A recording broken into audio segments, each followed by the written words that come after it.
சோழ இளவரசி கட்டிய கோயிலுக்கு பக்கத்திலே தமிழருக்கு பெருமை சேர்த்த திருக்குறளை, திருவள்ளுவர் படைத்த திருக்குறளை அழியா நிலையிலே காப்பதற்காக இந்த பணியை செய்திருக்கிறோம். பகையறிந்தும் மெய்ப்பொருளான் இன்னுயிரை இழந்தான் போற்றி, மிகை கொண்டு வீரன் மிண்டன் உனை புறமென்று ஒதுக்கினான் போற்றி போற்றி. இது ஈழத் திருநாட்டிலே ஒரு அற்புதமான ஒரு படைப்பாக இந்த சமூகம் பேணி பாதுகாக்க வேண்டும் என்று அன்போடு வேண்டிக் கொள்ளுகிறேன்.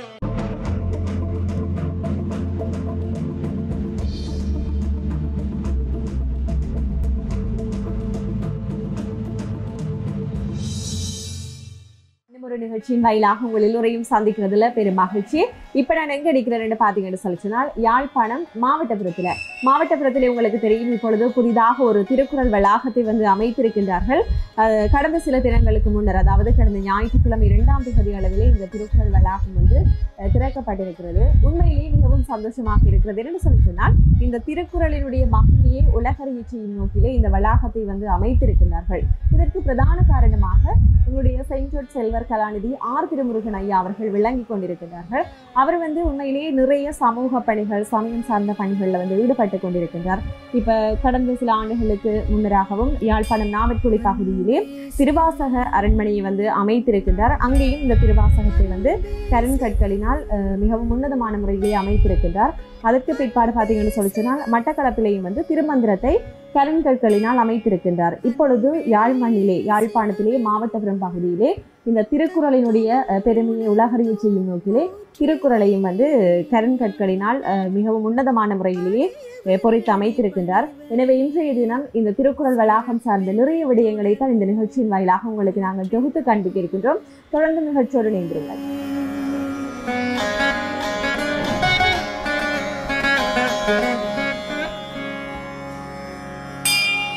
ஆரூரன் தன்னை இங்கு உன் துணையாய் ஏற்றாய் போற்றி, சீரிளமை கண்டன் பெற ஊரறிய கொடுத்தாய் போற்றி, இயற்பகையோ தன் துணையை ஊரெதிர்த்தும் அனுப்பினான் போற்றி,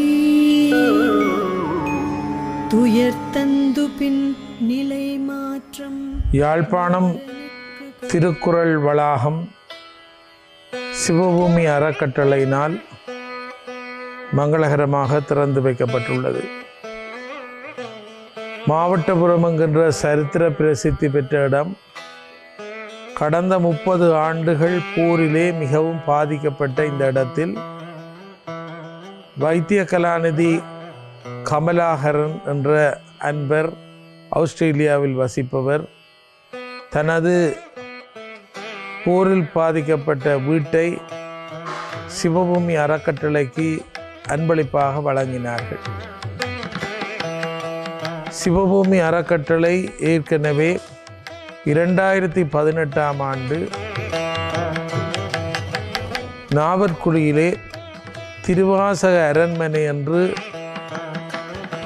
ஒரு அற்புதமான நிலையத்தை உருவாக்கி திருவாசகம் முழுவதையும் கருங்கல்லிலே கையால் உளி கொண்டு பதிப்பித்து சிவதட்சிணாமூர்த்தியை மூலவராக கொண்டு கருங்கல்லிலே அசையா தேரொன்று வாசலிலே செய்யப்பட்டு மாணிக்க வாசகர், திருவாசகத்தை படைத்த மாணிக்க வாசகரை அந்த கற்றேரிலே இருத்தி சிறப்பு செய்தது.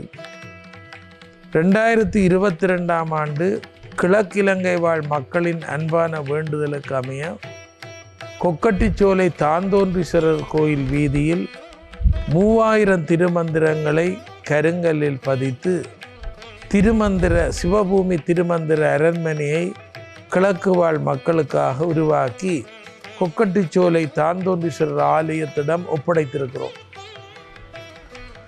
தற்போது நீண்ட நாள் கனவாக தமிழர்களின் அறநூலாக உலகமே வியந்து போற்றுகின்ற திருக்குறளை யாழ்ப்பாணத்தில் 1330 குறளையும் பதிப்பித்து ஒரு தனி வளாகமாக இதை வளர்க்க வேண்டும் என்று ஆசைப்பட்டு இந்த 2 மாடி கட்டிடமும் இந்த அழகான மண்டபமும் அமைக்கப்பட்டிருக்கிறது. 1330 திருக்குறளும் கல்லில் உளிகொண்டு கிளிநொச்சியில் வசிக்கும் முன்னாள் போராளி வினோத் என்கின்ற இளைஞனுடைய தலைமையிலே இளைஞர்கள் இதை கடந்த 1.5 ஆண்டுகளாக கையால் உளிகொண்டு செதுக்கி தந்திருக்கிறார்கள்.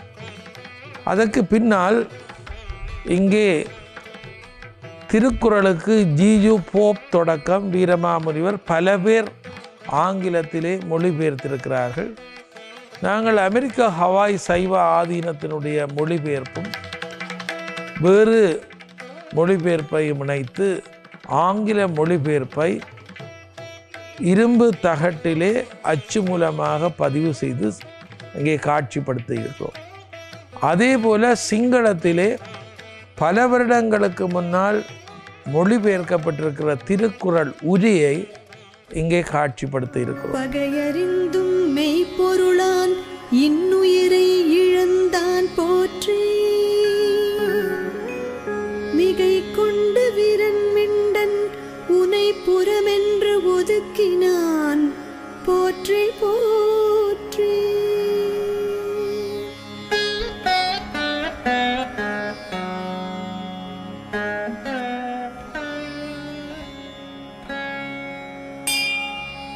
அணி துணியை அமரனிடம் நீதி கொள்ள மறைத்தாய் போற்றி துணிவுடனே எரிபத்தன் களிரின். இங்க பாத்தீங்கன்னு சொல்லி சொன்னால் திருக்குறள் 1330 குறட்பாக்களும் கருங்கற்களினால் மிக தெளிவாக பொறிக்கப்பட்டிருக்கிறது. அதை தாண்டி 3 மொழிகள்லையும் இந்த 1330 திருக்குறளையும் வந்து பொறித்திருக்கின்றார்கள். தமிழ், சிங்களம், ஆங்கிலம் போன்ற 3 மொழிகள்லையும் வந்து இங்கு பொறிக்கப்பட்டிருப்பதை காணக்கூடியதாக இருக்கிறது. இதனால் இன மத பாகுபாடு இன்றி எல்லோருமே இதை வந்து பார்வையிட்டு செல்லக்கூடிய வகையிலே வந்து அமைத்திருக்கிறார்கள். அது மாத்திரம் இல்லாமல் ஒரு திருவள்ளுவரனுடைய உருவச்சிலை கிட்டத்தட்ட 4 அடி உயரத்திலே வந்து மிக பிரம்மாண்டமான முறையிலே வந்து அமைத்திருப்பதையும் இங்கு காணக்கூடியதாக இருக்கிறது.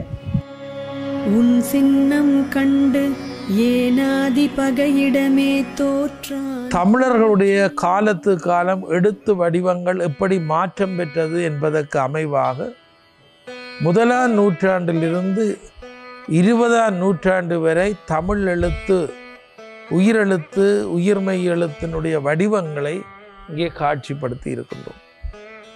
அதே நேரத்திலே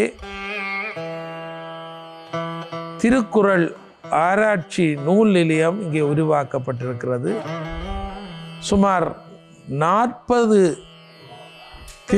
திருக்குறள் வேற்றுமொழி மொழிபெயர்ப்பு நூல்கள் இந்தியா முழுவதும் தேடி வெளிநாடுகளிலும் தேடி இங்கே கொண்டு வந்து காட்சிப்படுத்தி இருக்கின்றோம். திருக்குறள் பிற மொழி மொழிபெயர்ப்புகள் சுமார் 40 நூல்கள் சேர்த்து விட்டோம்.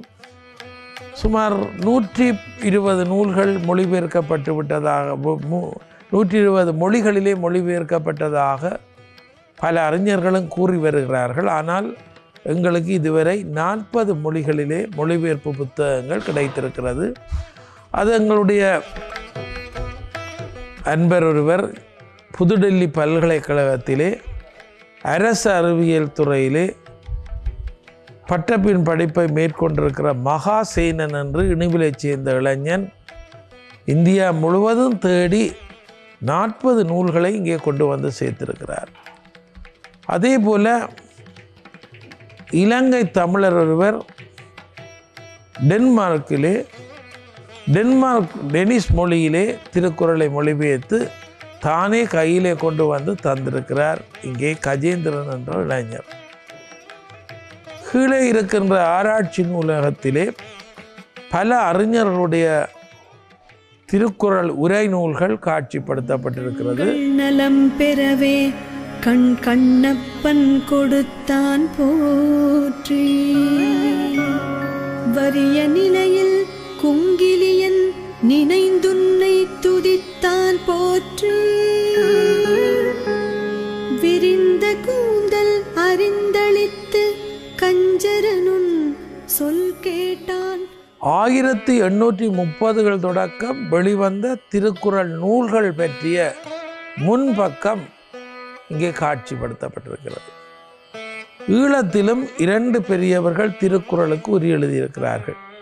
1891ஆம் ஆண்டு வடகோப்பாய் பண்டிதர் விநாயகத்தம்பி வேலுப்பிள்ளை என்கின்ற அறிஞர் திருக்குறளுக்கு முப்பானூர் சர்க்கம் என்ற பெயரிலே உரி எழுதி வெளியிட்டிருக்கிறார்கள்.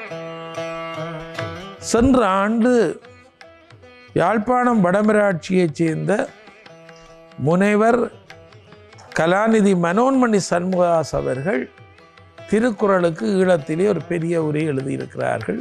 இவையெல்லாம் இங்கே காட்சிப்படுத்தப்பட்டிருக்கிறது. முருகன் உனக்கு சூட்டினான் போற்றி, பசுபதியான் உன் புகழை தினம் சொல்லி வணங்கினான் போற்றி.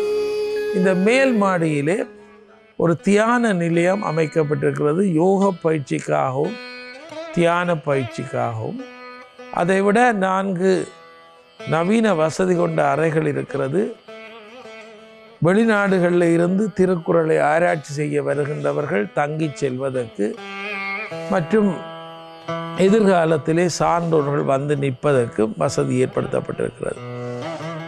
இந்த பிரதானமான இந்த திருக்குறள் வளாகம் அமைவதற்கு அமெரிக்காவிலே வாழுகின்ற புளோரிடா மாநிலத்தில் வாழுகின்ற காங்கேசந்துறையை பிறப்பிடமாக கொண்ட டாக்டர் வைத்திய நிபுணர் கேதீஸ்வரன் அவருடைய மனைவி இருவரும் சேர்ந்து இந்த தள மாடியை கட்டி தந்தார்கள். மேல் மாடியை லண்டனில் வசிக்கின்ற வேலனையை பிறப்பிடமாக கொண்ட விஸ்வநாதன் ஜோகநாதன் என்ற தொழிலதிபர், ஜோகன் என்று அழைக்கப்படுகிற தொழிலதிபர் மேல் மாடியை கட்டி தந்தார்.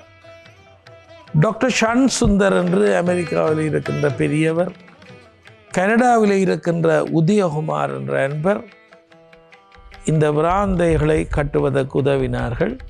மேலும் இங்கே இந்த திருக்குறள் முழுவதையும் கருங்கல்லிலே பதிப்பதற்கு கொழும்பிலே வசிக்கின்ற புஷ்பநாதன் குடும்பம் தங்கள் தாய் தந்தை நினைவாக இந்த திருக்குறளை கருங்கல்லிலே பதிக்கின்ற செலவை பொறுப்பேற்றிருக்கிறார்கள்.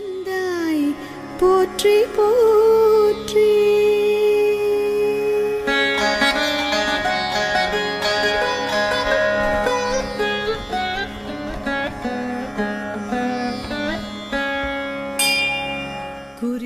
இது அற்புதமான இந்த பணி கடந்த 4 ஆண்டுகளாக நடைபெற்று 2ஆம் தேதி பிப்ரவரி மாதம் இந்த ஆண்டு சிறப்பாக திறந்து வைக்கப்பட்டது.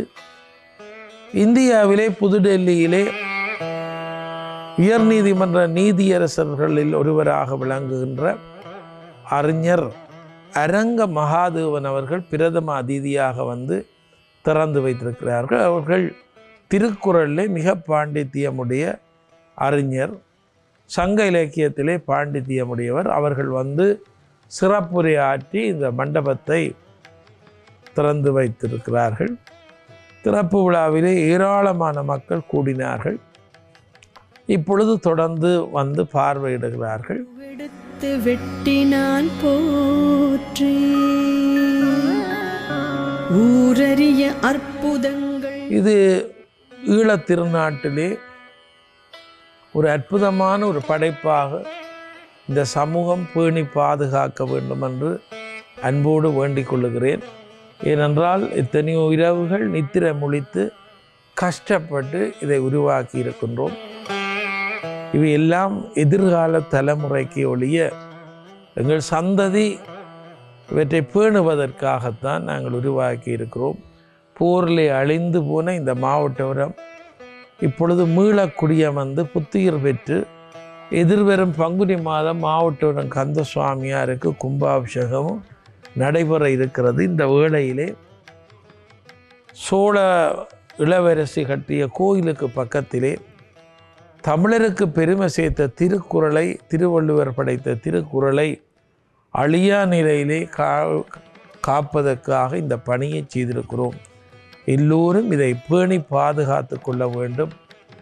எல்லோரும் குடும்பமாக வந்து இந்த சிறப்புகளை தங்கள் அடுத்த தலைமுறைக்கு சொல்லிக் கொடுக்க வேண்டும் என்று கேட்டு ஐபிசி தொலைக்காட்சியினருக்கு மிகுந்த நன்றி கூறி அனைவரையும் வாழ்த்தி அமைகிறேன். நன்றி, வணக்கம்.